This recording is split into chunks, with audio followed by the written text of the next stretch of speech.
Good afternoon, my Magic Beauties. It's your girl, Missy Magic, and I'm back with another episode of In the Life with Missy Magic. To my new people, hey y'all, I'm Missy Magic. To my returning people, welcome back, y'all. 2:30, baby, won't you meet me by the beam? Too early, baby, later you could show me things. So again, I'm on my phone, because it's just, more convenient for me to record on my phone, and it's already on my phone. I don't have to get the footage off my camera, wait for it to get off my camera. And I'll be on my lunch, so I need something to do. Today I bought some croissant rolls and I stuffed them with chicken salad. I was gonna go buy me some chips too, but I was like, I don't feel like it. Let me go and get this video done, because I have an appointment set up for 1 o'clock and it's 12:10. So I need to go and eat so I can be back and ready for my appointment. So, as y'all read by the title, we got another sit-down video. Let's talk about it.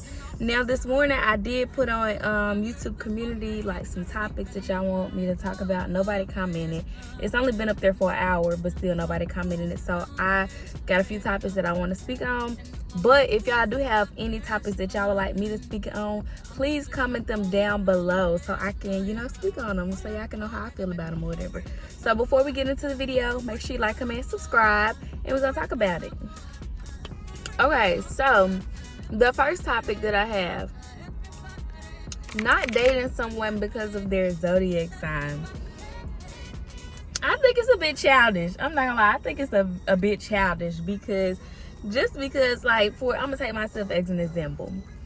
If y'all listen to my story time, that guy, my first love, my first heartbreak, he's a Pisces.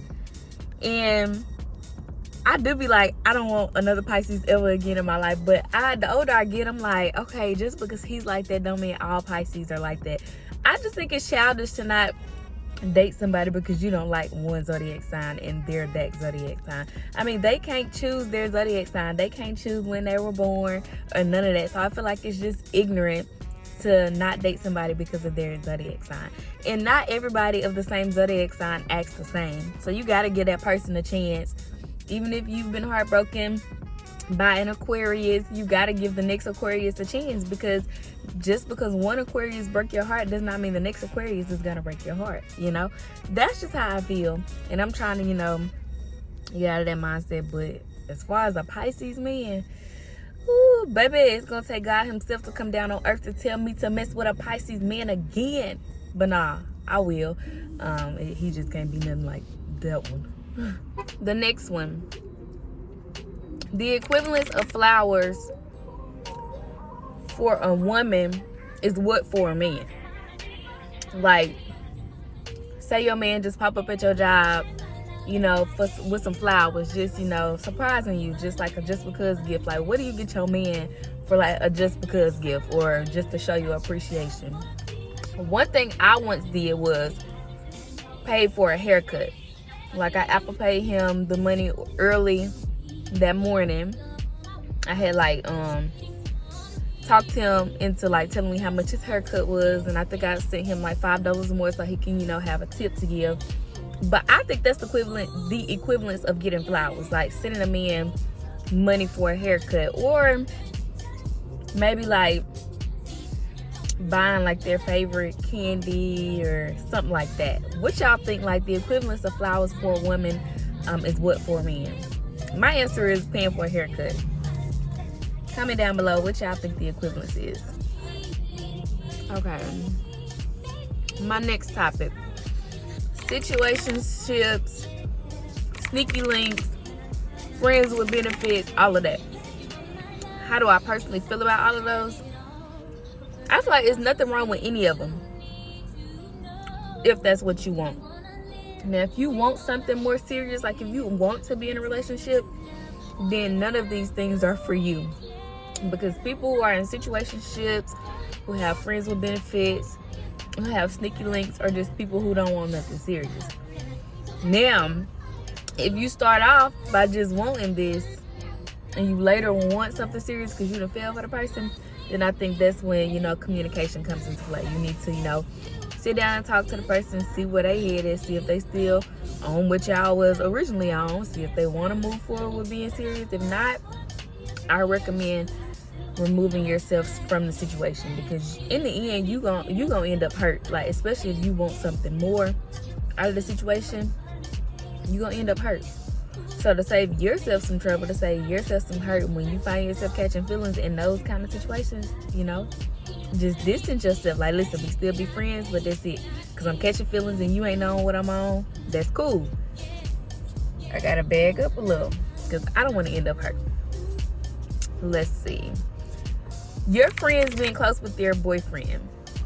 Now, I think this just depends on the type of relationship that you have with your friends and what kind of friends you have. Me personally, I don't care if my friends are close with my boyfriend, because I trust all of my friends and they haven't shown me a reason not to trust them around my significant other. Yeah, I would trust them, around my significant other, being close with them. Now, there are boundaries. Now, there's a such thing as having a relationship with your friend's significant other, but there are boundaries. You don't need to be sitting all up in their face all the time, laughing, only want to take shots with them, calling, texting them all the time. It's just boundaries, and if you not a person that knows boundaries, then you're gonna have to get out the way. But me personally, I trust every last one of my friends to be around whoever I'm dealing with at the moment, because how me and my friends are, even if we have talked about how we think someone is attractive, that person is automatically off limits. That's how my friend group is. Other friend groups are different, whatever works for y'all, but I just personally feel like it depends on what kind of friends you got, honestly. Let's see. Being a city girl, what does that mean? What does being a city girl mean, honey? I think being a city girl means having your way with these niggas. Having your way with these niggas. Honestly, you single, you do what you want to do, you still keep it real with them, you still be honest with them, but you still do what you want to do. You get what you want from them and out of them while still doing what you want to do, while still, telling the truth about what else you got going. Say you dealing with a dude and you've been dealing with him for 3 months and he found out you got somebody else on the side that you just go out to eat with.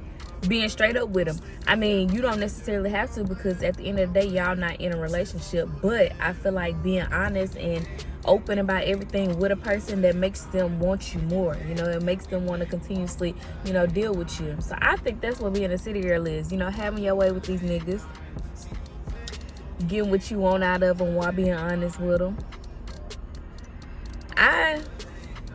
I am not a city girl anymore, but when I was in college, I was a city girl.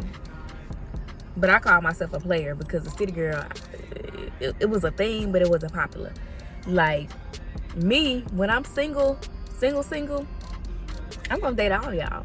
And if you ask me what I did last night, went out to eat with this one nigga. Cause who gonna check me, baby? I am single.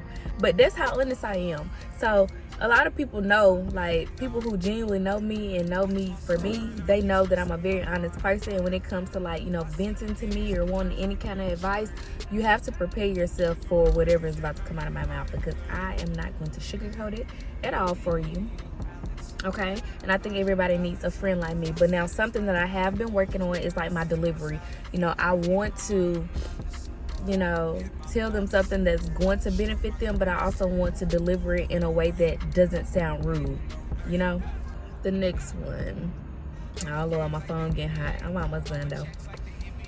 Qualifications of a good man.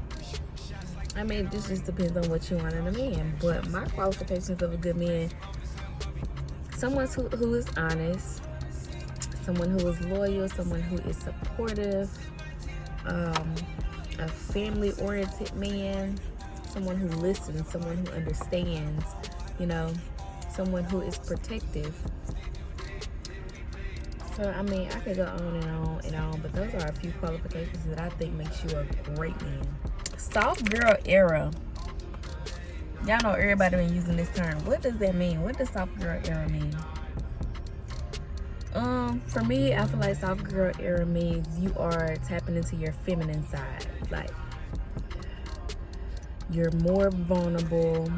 you're more soft-spoken. You don't give your attention and your time to negative things or to things that could, tarnish your image.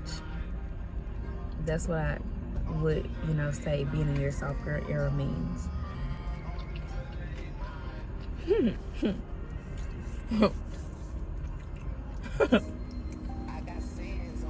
I can't believe I put this last one on the list.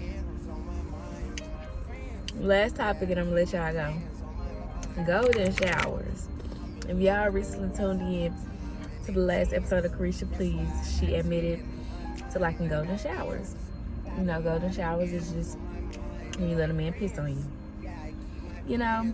To each his own. I'm never the one to judge anybody because I can't judge nobody. But that's not my cup of tea. Now, the day a man feel like it's okay to piss on me and he think I'm finna be turned on by it is the day he gonna get stabbed. I'm not gonna lie to you. I'm gonna stab you. Or I'm gonna throw some hot grits on you. I'm gonna do something. I'm not into that. That's just too kinky. Because, and it's like, I ain't watched the rest of it. I'm like, where do you let him piss on you at? Like, I let a man slide if you do it anywhere other than my face. But even then, I'm not into that, But she said it's her own. How? But like I said, to each his own. I'm not one to judge. Everybody has things that they like, dislike, things they want to try, things they're never going to try. Hey, I never say never, but I just know that's something I'm not into doing. But like I said, I never say never, because a lot of times when you say never, you end up doing the things you said you will never do. So I've been stopped saying I'll never do this, I'll never do that, because you never know what you will do, especially if you ain't never been put in a position to do certain things in life. Let's talk about it. But that's it. That is it for this video. Kind of try to go be a little quiet because it's me and right here beside me with his window down too. But make sure you like, comment, subscribe, and I'll see y'all in the next episode of In the Life when we see magic. I'm in prison, straight out of the trenches, my niggas.